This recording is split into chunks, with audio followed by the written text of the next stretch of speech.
وانكشف الغطاء وانقطع الرجاء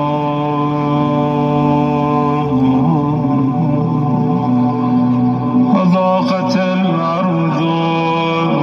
ومنعت السماء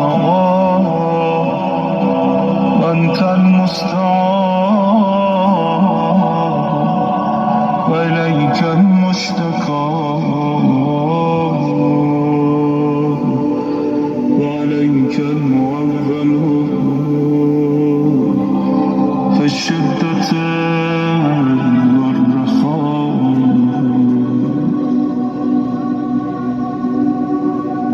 اللهم صل على محمد وآل محمد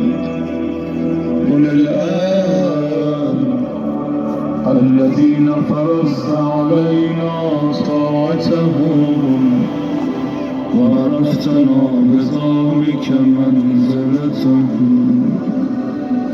ففرج عنا بحقهم فرجا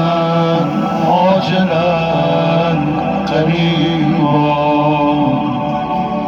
كلمح البصر أو هو دست بیاد بالا با صدای بلند معدل يا محمد يا علي يا علي يا محمد